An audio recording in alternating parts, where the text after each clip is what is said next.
வீடியோவில் எங்களோட கேங்டாக், பெல்லிங், டார்ஜிலிங் ட்ரிப் பற்றி தான் சொல்ல போகிறோம். ஒரு ஃபேமிலியாக குழந்தைங்களோட எப்படி ஒரு சேஃபாக ஒரு ட்ரிப் போகலாம் அப்படின்றதான் நம்ம இந்த வீடியோவில் பார்க்க போகிறோம். ஸோ நீங்கள் இந்த மாதிரி ஏதாவது ட்ரிப் பிளான் பண்ணுறதா ஐடியா இருந்தீங்கன்னா இந்த வீடியோ உங்களுக்கு தான் ஃபுல்லாக பாருங்கள்.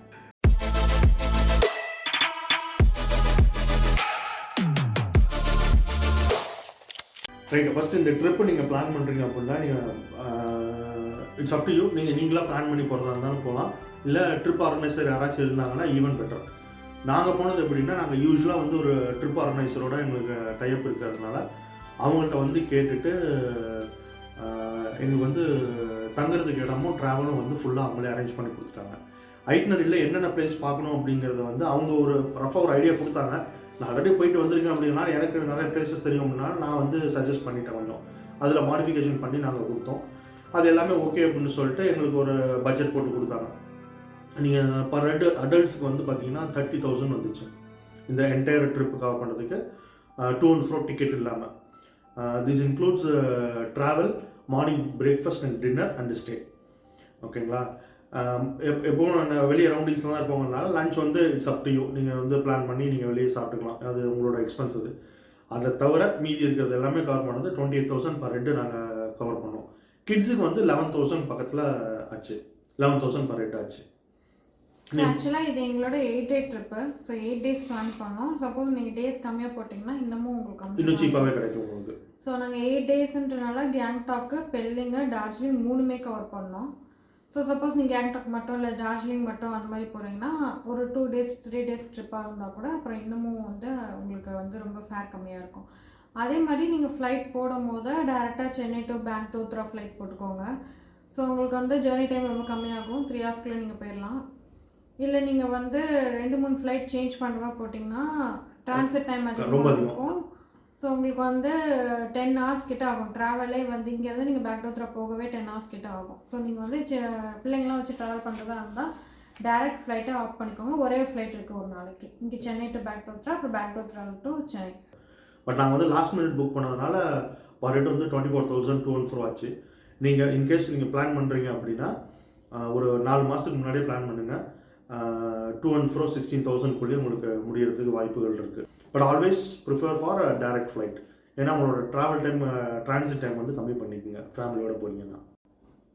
ஓகே, நாங்கள் இங்கே எங்களுக்கு 10 o'clock ஃப்ளைட்டு. ஸோ நாங்கள் இங்கே கிட்டத்தட்ட கிட்ஸ்க்கெலாம் சாப்பாடெலாம் கொடுத்தே நாங்கள் வந்து 8 o'clockலாம் பிரேக்ஃபாஸ்ட் முடிச்சுட்டு நாங்கள் கிளம்பிட்டோம். ஸோ 10 o'clock சென்னையிலேருந்து கிளம்பியாச்சு. ஸோ ஃப்ளைட் ட்ராவலும் நல்லபடியாக ஜாலியாக இருந்துச்சு. பிள்ளைங்களும் நல்லா என்ஜாய் பண்ணாங்க. லக்கிலி எல்லா கிட்ஸ்க்குமே வந்து விண்டோ சீட்ஸ் கிடச்சிருச்சு. ஸோ எல்லாருமே ஹாப்பியாக இருந்தாங்க. பெங்களூர் ஏர்போர்ட்டில் இறங்கினோன்னா அது வந்து மிலிட்ரி ஏர்போர்ட்டுன்றனால இறங்கும் போதே ஃபோட்டோஸ் நாட் அலோடு, ஃபோட்டோஸ் எடுக்கக்கூடாது அப்படின்ற மாதிரி சொல்லி தான் இறக்கி விட்டாங்க. ஸோ பெருசாக எதுவும் ஃபோட்டோஸ்லாம் எடுக்கலை, டேரெக்டாக வெளியே வர மாதிரி ஆயிடுச்சு. பெங்களூரில் இறங்கும் போதே கிட்டத்தட்ட 12:30 1 o'clock ஆகிடுச்சு. ஸோ ரொம்ப எர்லியாக சாப்பிட்டனால இறங்கும் போதே செமையாக பசிக்க ஆரம்பிச்சிருச்சு. அங்கே போய் நாங்கள் கொஞ்சம் கஷ்டப்பட்டது வந்து மதியம் லஞ்சுக்கு தான்.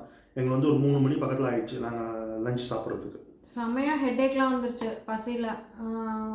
எப்படா சாப்பிடுவோம் அப்படின்ற மாதிரி ஆயிடுச்சு. எங்களுக்கு பிளான் பண்ணவருக்கு நல்லாவே இங்கிலீஷ் தெரியும். ஸோ அவர்கிட்ட நாங்கள் கன்வே பண்ணிட்டோம். பட் டிரைவருக்கு வந்து இங்கிலீஷ் தெரியாது, ஹிந்தி தான். ஸோ அதுதான் கூகுள் டிரான்ஸ்லேட்டர்லாம் யூஸ் பண்ணி அவர்கிட்ட ஒரு வெஜ் ரெஸ்டாரண்ட்டு அதெல்லாம் சொல்லி புரிய வச்சு 2 கிலோமீட்டர் பையா அப்படின்னு சொல்லிட்டு ஒரு கடைக்கு கூப்பிட்டு போனோம்.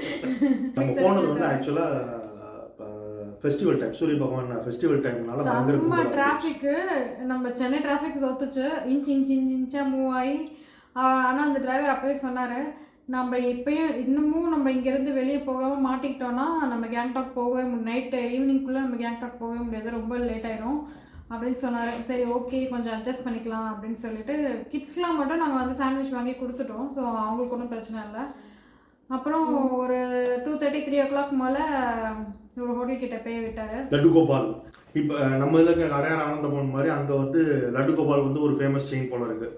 லட்டு கோபால் லட்டு கோபால் லட்டு கோபால் 2 கிலோமீட்டர் பையா அப்படின்னு கூப்பிட்டு போனார். ஒரு 3:30 மணிக்கு கொண்டு போய் விட்டாரு.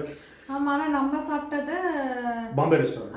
லட்டு கோபால் பாம்பே ரெஸ்டாரண்ட் ரெண்டும் பக்கம் பக்கம் இருந்துச்சு. பாம்பே ரெஸ்டாரண்ட் வெஜ் ஹோட்டல் இல்லை, அங்கே நான்வெஜ் இருக்குது, நம்ம தான் தெரியாமல் வெஜிடேரியன் சொல்லிட்டோம். ஓகே. ஆனால் நாங்கள் வாங்கினது தோசை தான் வாங்கினோம். நல்லா தோசை.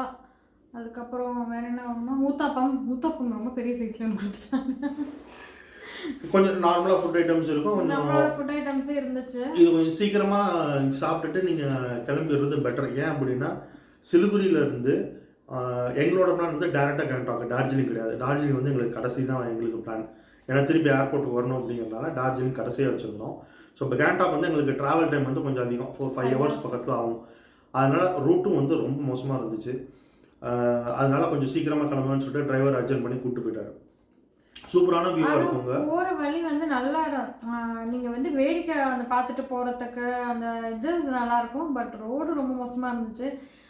அந்த டிரைவர் நல்ல எக்ஸ்பீரியன்ஸ் தான். அவர் செம்ம ஃபாஸ்ட்டாக அந்த ரோட்டில் அவர் எப்படி செம்ம ஃபாஸ்ட்டாக போடாருன்னு பயமாக தான் இருந்துச்சு. பட் ஆனால் எங்கேயுமே நிறுத்தாமல் சின்ன சின்ன சந்துக்கெல்லாம் நனைஞ்சு போயிட்டாரு.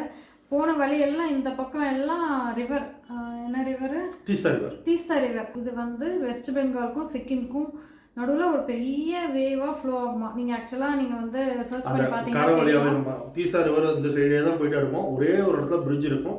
பிரிட்ஜை கிராஸ் பண்ணிங்கன்னா நீங்கள் நார்த் சிக்கிம், அந்த பக்கம் வெஸ்ட் பெங்கால், இந்த பக்கம் சிக்கிம், அந்த மாதிரி இருந்துச்சு. ஸோ அது செம்ம சூப்பராக இருந்துச்சு. கொஞ்சம் 4-5 ஆக இருட்டிருதா. ஸோ அந்த லைட்ஸு அந்த இது எல்லாமே சூப்பராக இருந்துச்சு. இந்த பக்கம் ஃபுல்லாக ஃபாரஸ்ட் மாதிரி, மவுண்டெயின் ஃபாரஸ்ட்டு. நீங்கள் பைக் டிரைவ் போகிறீங்க அப்படின்னா பெட்டர். நீங்கள் வெஸ்ட் சிக்கிம் என்ட்ரி பாயிண்ட்டுக்கு நீங்கள் போனீங்க அப்படின்னா பைக் டிரைவ் ரோடும் நல்லாயிருக்கும், சூப்பராக இருக்கும். நான் ஃபஸ்ட் டைம் போகும்போதும் வந்து இந்த சைடு தான் போனோம். ரோடு கொஞ்சம் மோசமாக தான் இருந்துச்சு. இந்த சைடு தான் போனோம். கன்ஸ்ட்ரக்ஷன் பண்ணிட்டு இருக்காங்க. மேபி 2-3 இயர்ஸ்ல நல்லா இருக்கலாம். பண்ணுறாங்க. தென் பைக்கர்ஸாக இருந்தீங்க அப்படின்னா நீங்கள் வந்து பைக் எங்கே ரெண்டல் எடுக்கிறீங்களோ இல்லை உங்கள் ஓன் பைக்கில் போகிறீங்கன்னா முன்னாடியே சிக்கிமில் என்ட்ரு ஆகிறதுக்கு பர்மிட் வாங்கணும். அதையும் வாங்கிடுங்க. நீங்கள் சொல்லிட்டீங்க அப்படின்னா பைக் ரெண்டல் கொடுக்குறவங்களே எடுத்து வச்சுருப்பாங்க. இல்லை நீங்கள் ஓன் பைக்கில் தான் எடுக்கிறீங்கன்னா ப்ரொசீஜர் எனக்கு கரெக்டாக தரேன், நான் வேணால் செக் பண்ணிவிட்டு நான் கமெண்ட்டில் போஸ்ட். ஸோ Day 1 வந்து எண்டிங் வந்து ஒரு 6:30 அந்த ரேஞ்சில் நான் வந்து ஹோட்டல் போயிட்டு ரூம்ஸ்லாம் பார்த்தா நல்லா இருந்துச்சு. நாங்கள் எங்களுக்கு புக் பண்ணி கொடுத்தது வந்து கிங்ஸ்வே ரெசார்ட், கிங்ஸ்வே போட்டிக். உள்ளே போயிட்டு பின்னாடி பால்கனி போய் திறந்த பிறகு தான் தெரியும். அங்கே இருக்க எம்ஜி மார்க்கெட் இருக்கு இல்லையா, அதுக்கு பேக் சைடு தான் இந்த ஹோட்டல் இருக்குது. ஆக்சுவலாக நாங்கள் வந்து நடந்தே போயிட்டு மார்க்கெட் போயிட்டு சுற்றிட்டு அது வந்து 3rd டே பண்ணுவோம்னு நினைக்கிறேன் இல்லை. ஸோ நாங்கள் அன்றைக்கி சொல்கிறோம், செம்மையாக இருந்துச்சு. ஸோ நீங்கள் புக் பண்ணுறதா நீங்கள் எம்ஜி ரோட் போகணுன்னு நினச்சிங்கன்னா நீங்கள் வந்து நியர்பையாக ஆனால் இது என்ன ஒரு விஷயம் என்னென்னா veg hotel, pure veg hotel. So நான்வெஜ்ஜே கிடைக்காது. பட் ஆனால் வெஜ் ஃபுட்டு நல்லா இருந்துச்சு. டின்னரும் பிரேக்ஃபாஸ்ட்டும் கொடுத்தாங்க. ஸோ எல்லாமே சூப்பர். பன்னீர் மஷ்ரூம் எல்லாமே நல்லா இருந்துச்சு. கிட்ஸும் நல்லா சாப்பிட்ற மாதிரி இருந்துச்சு. ஸோ கிட்ஸுக்கு ஏற்ற மாதிரி ரைஸு, வெஜ் கறி, எல்லா நாளுமே வெஜ் கறி கொடுத்தாங்க. ஸோ அதே பிசைஞ்சு சாப்பிட்ற மாதிரி தாலும் கொடுத்தாங்க. ஃபில்லிங்காக இருந்துச்சு. ஏன்னா சீக்கிரமே சாப்பிட்ருவோம், 7:30-8க்குலாம் சாப்பிட்ருவோம். திருப்பி மார்னிங் தான். நல்ல செம்ம குளிர். எவ்வளோ இருக்கும் டெம்பரேச்சர்? 7-8 நைட்டு வந்து 7-8 வரைக்கும் போச்சு. நல்ல குளிர் தான். ரூம்ஸுமே வந்துட்டு ஹீட்டர்லாம் இருந்துச்சு. ஸோ ரூம்குள்ளே போனால் நல்லா கதன்னு தான் இருந்துச்சு. ஸோ நல்லா தூங்கி இருந்துச்சு. அடுத்த நாளுக்கு ரெடி ஆகிறதுக்கு நல்லா இருந்துச்சு. ஸோ இதான் எங்களோட Day 1. நெக்ஸ்ட் வீடியோவில் Day 2 பார்ப்போம்.